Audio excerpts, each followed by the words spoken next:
Episode 2 एक cruel incident. उस रोज हुए एक्सीडेंट के बाद जब जैन को होश आया तो वह हॉस्पिटल में थी। उस एक्सीडेंट से जैन को ज्यादा चोट नहीं लगी थी, पर जेसन बुरी तरह घायल हुआ था। उसे एक हफ्ते बाद जाकर होश आया। इतने दिन तक जैन ने बेसब्री से जेसन का इंतजार किया, उसके जल्दी होश में आने के लिए हजारों प्रेयर की। शायद उसकी ही प्रेयर्स का कमाल था कि जेसन को एक हफ्ते बाद होश आ गया था, पर उसके होश में आते ही एक सच ने जैन की जिंदगी में सब बदल कर रख दिया। उस दिन जेसन को खुद को अजनबीपन से देखता देख जैन की धड़कनें रुक सी गई थी। उसने घबराते हुए डॉक्टर से सवाल किया और डॉक्टर ने उसे जो कहा उसे सुन वह लड़खड़ाकर गिर पड़ी। डॉक्टर के कहे अनुसार जेसन के ब्रेन में गहरी चोट लगने से उसकी शॉर्ट टर्म मेमोरी लॉस हो गई थी और साथ ही वह जैन को पूरी तरह भूल चुका था। जेसन के मेमोरी लॉस होने की हकीकत जैन के लिए किसी सदमे से कम नहीं था। उसकी तो पूरी दुनिया जेसन के आसपास घूमती थी और उस दिन एक पल में उसकी पूरी दुनिया, उसका ख्वाब सब एक साथ टूटकर बिखर गया था। जैन की जिंदगी में जेसन के सिवाय कोई नहीं था जो उससे हमदर्दी रखता था या उसका ख्याल रखता। एक जेसन ही था जो उसे बचपन से प्रोटेक्ट करता आया था, पर उस एक्सीडेंट के बाद जेसन भी उसे भूल चुका था। ये सदमा जैन के लिए बर्दाश्त करना मुमकिन नहीं था। उसे ऐसा लग रहा था जैसे वह जेसन की याददाश्त के साथ साथ अपना परिवार, अपनी खुशियां, अपना सब कुछ हो चुकी थी। उसके लिए वो लम्हा किसी मौत से कम नहीं था। जैन खुद उस हकीकत को बहुत वक्त के बाद एक्सेप्ट कर पाई थी। उसने बहुत कोशिश की जेसन को सब कुछ याद दिलाने की, पर उसकी सारी कोशिशें बेकार हो गई। जेसन को कुछ भी याद नहीं आया, उल्टा वो जैन के इस तरह की बातों से इरिटेट होने लग गया। एक्सीडेंट के कुछ दिन के बाद ही हालात और भी बदतर होते चले गए और एक एक कर जैन की रही सही खुशियां, उसका सब कुछ बर्बाद होते चला गया। यहाँ तक कि इस मुश्किल हालात में जेसन की फैमिली ने भी जैन को किसी दूध में पड़ी मक्खी की तरह अपनी जिंदगी से निकाल फेंका। वैसे तो जेसन की फैमिली कभी भी जैन को पसंद नहीं करती थी और नापसंद करने का कोई खास कारण भी उनके पास नहीं था। उन्हें तो बस अपने इकलौते बेटे का जैन जैसी अनाथ लड़की से शादी करने का सपना देखना गवारा नहीं था। इसीलिए जैसे ही उन्हें मौका मिला उन्होंने उस मौके का पूरा फायदा उठाकर जैन को जेसन की जिंदगी से निकाल फेंका और वहां पर सैरन को लाकर खड़ा कर दिया। सैरन जैन की सौतेली बहन थी और मिसेज क्लारा की प्रीसियस डॉटर। सैरन बाहरी दुनिया के लिए एक प्रिंसेस थी जो कि well behaved and beautiful elegant lady थी और शायद सैंगवेम सिटी की सबसे खूबसूरत लड़कियों में पहले नंबर पर भी थी, जबकि जैन का हाल इससे उल्टा था। जैन जब 2 साल की थी तो उसकी मॉम लीना टेलर की डेथ हो गई थी। उनकी डेथ के एक ही साल बाद उसके डैड मिस्टर स्मिथ ने सैरन की मॉम मिसेज क्लारा टायसन से शादी कर ली। क्लारा टायसन ग्रुप के बॉस मिस्टर जोजेफ टायसन की बेटी थी और उनकी एकलौती वारिस। मिसेज क्लारा से शादी के बाद जैन के डैड मिस्टर स्मिथ ने उनका बिजनेस ज्वाइन कर लिया और उनके ही घर शिफ्ट हो गए। उस घर में आने के बाद जैन की जिंदगी बिल्कुल ही बदल गई। वह कब अपने घर की राजकुमारी से दूसरों के घर नौकरानी में बदल गई उसे खुद भी नहीं पता था। जैन की जगह अब सैरन ने ले ली। उसके डैड उसकी जगह सैरन का ख्याल रखने लगे। जैन जब सेकंड स्टैंडर्ड में थी तब पहली बार जेसन से मिली थी। जेसन की फैमिली उसके सामने वाले बंगलों में रहने आई थी। जेसन फैमिली टायसन फैमिली से कहीं ज्यादा अमीर थी। शायद यही वजह थी कि जैन की सौतेली मॉम और बाकी सब घर वाले जेसन की फैमिली को बहुत तवज्जो देते। जैन को जेसन के अमीर होने या ना होने से कोई मतलब नहीं था, उसे तो जेसन के रूप में एक दोस्त मिल गया था। वहां शिफ्ट होने के कुछ दिनों बाद जेसन और उसकी अच्छी दोस्ती हो गई। उसके बाद से तो जब भी जैन को घर में डांट या मार पड़ती वो जेसन के गले लगकर रो लेती और जेसन भी उसका हमेशा सपोर्ट करता, उसके आंसू पोंछता, कई बार उसे इन हालातों से बचाता भी। जेसन की पावरफुल फैमिली की वजह से मिसेज क्लारा उसे कभी नहीं रोकती, उल्टा उसके आते ही जैन के साथ अच्छा ट्रीट करने लग जाती। हालांकि मिसेज क्लारा को जैन का जेसन के आसपास होना मंजूर नहीं था। वह हर वक्त सैरन को उन दोनों के दरमियान ले जाती, पर बावजूद इसके जैन और जेसन के बीच में गहरा प्यार था, इसीलिए सैरन और उसकी मॉम चाहकर भी कुछ नहीं कर पाते। जेसन और जैन की अपनी ही अलग दुनिया थी, चाहे स्कूल हो या घर। जैन हमेशा जेसन के आसपास रहती। जैन की लाइफ में वो सब कुछ था, उसकी जिंदगी सिर्फ उसके आसपास घूमती थी। हर दिन मिसेज क्लारा और सैरन के टॉर्चर सहने के बाद भी जब जेसन से मिलती तो सब कुछ भूलकर मुस्कुरा देती थी। जैन सैरन से कहीं ज्यादा खूबसूरत थी, पर उसकी खूबसूरती उसके पुराने कपड़ों और घर के सारे कामों के बीच कहीं धक सी जाती और जैन खुद भी अपने आप को दुनिया के सामने खूबसूरत दिखाने की कोशिश नहीं करती, यहाँ तक कि वह खुद ये कोशिश करती कि लोग उसे ना देखें। जैन को खुद को खूबसूरत दिखाने की चाह कभी नहीं थी, उसके लिए तो सिर्फ जेसन उसका सब कुछ था और जेसन को भी वो हर हालत में भी पसंद थी। जेसन को जैन की सादगी पसंद थी और अक्सर जेसन उससे कहा करता था कि वो कभी भी खूबसूरत ना दिखे, क्योंकि वह कभी नहीं चाहता कि उसके सिवाय कोई और उसे उस नज़र से देखे। जेसन की बातों और शायद कुछ हालातों का ही असर था कि वो खूबसूरत होने के बाद भी खुद को छिपाए रखना पसंद करती।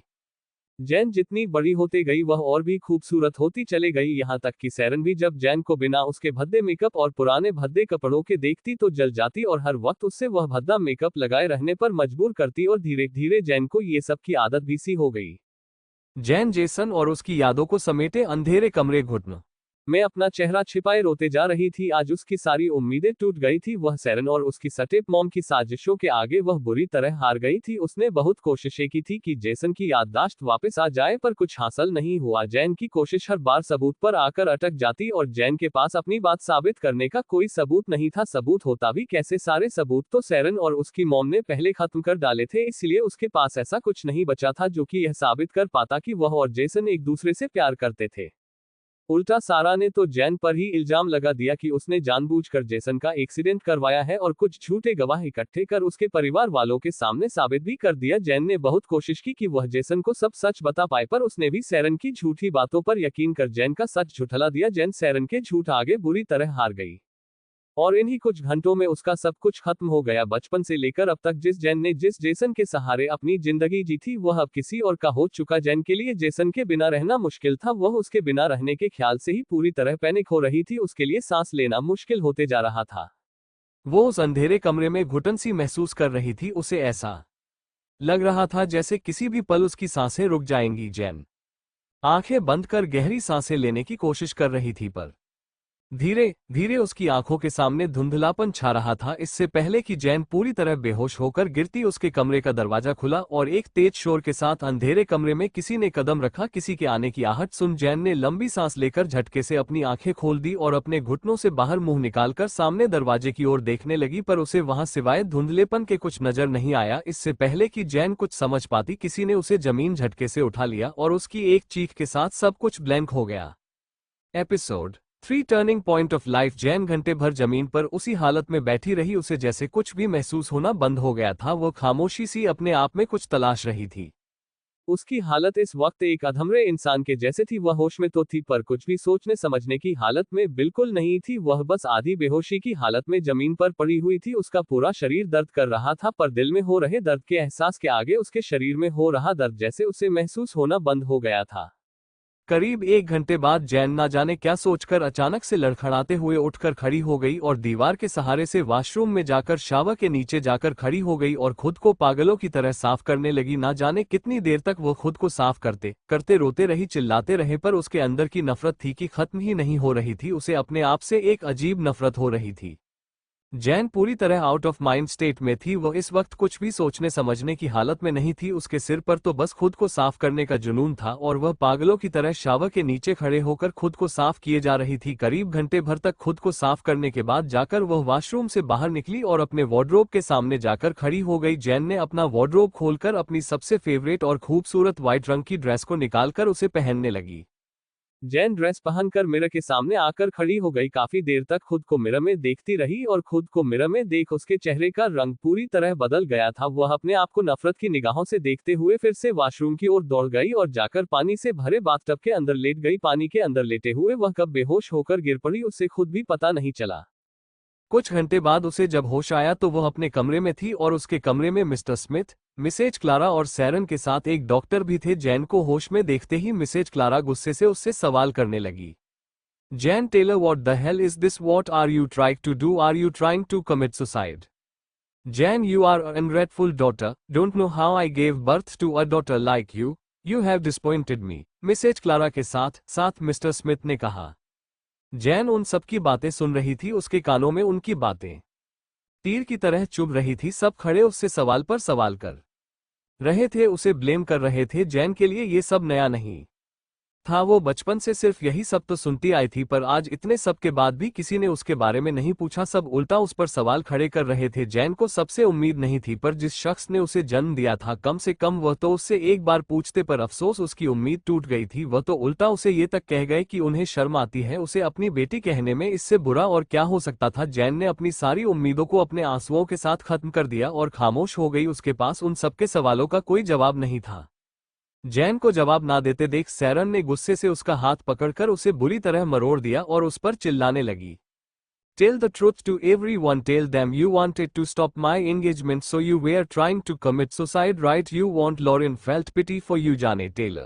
He is mine, so stay away from him or else. सैरन ने जैन को बुरी तरह झकझोरकर बेड पर पटकते हुए कहा और गुस्से से कमरे से बाहर चले गई। उसके पीछे पीछे मिसेज क्लारा और मिस्टर स्मिथ भी उसे आवाज देते हुए चले गए। उन सबके जाने के बाद जैन अकेले बेड के कोने पर खुद में सिमटकर खामोश बैठ गई। उसके दिमाग में सारी बातें घूम रही थी। उन बातों को फिर से याद, वो डर से सिहर उठी। उसने डर से अपने कमरे के चारों ओर देखा तो वहां कोई नहीं था। वो शख्स जा चुका था। उस कमरे की विंडो के पास सिवाय खून की कुछ बूंदों के कुछ नहीं था। जैन ने एक नजर अपने पूरे कमरे की ओर देखा और उठने की कोशिश करने लगी, पर डिसबैलेंस होकर मुंह के बल गिर पड़ी। She felt so much pain between her legs when she tried to remember. All the words in her mind went spun one by one, and his hoarse voice began to reverberate in Jan's ear. I'm sorry, I don't want to do this. I'm sorry, take this and come to me. I will be responsible for you. उसने Jane को अपने गले से एक pendant देते हुए कहा था।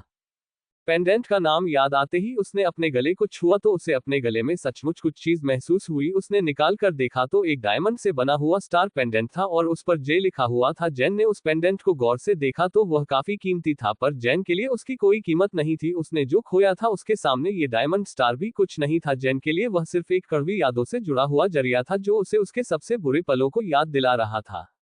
जैन काफी देर तक गुस्से और दर्द से उस पेंडेंट को मुट्ठी में जकड़े सारी बातें याद करती रही। उन्हें सोचकर भी उसे अपने आप से एक अजीब नफरत और अजीब सी घुटन महसूस हो रही थी। उसे सांस लेने में मुश्किल होने लगी। वो तेजी से गहरी सांसें लेकर लड़खड़ाते हुए अपने कमरे से बाहर की ओर दौड़ गई। जैन जैसे ही घर से बाहर गेट पर पहुंची तो सामने से आते हुए जेसन से उसका सामना हो गया। जैन को देख जेसन की आंखों में अजीब सी नफरत थी। उसे नफरत से देखते देख जैन के दिल में कुछ टूटता हुआ महसूस हो रहा था। जैन ने उससे बात करने की कोशिश करनी चाहिए, पर सैरन ने बीच में आकर जेसन का हाथ पकड़ लिया और जैन की ओर देख उसे वार्निंग देने लगी। Jane Taylor, don't dare to talk to my fiance, he is my fiance now, he mind, so stay away from him as far as possible. उसने जैन को देख गुस्से से कहा और जेसन का हाथ पकड़कर वहां से अंदर की ओर चले गई।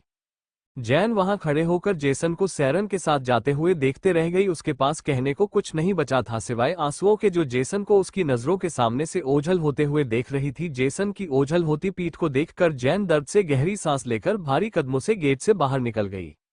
घर से निकलकर जैन आधी रात में बेवजह यहाँ वहां सड़कों पर घूम रही थी। वह कहाँ जाए, क्या करे, उसे कुछ समझ नहीं आ रहा था। काफी देर तक इन ख्यालों में खोए रही, फिर अचानक कुछ सोचकर स्ट्रीट के दूसरे हिस्से की ओर चल पड़ी।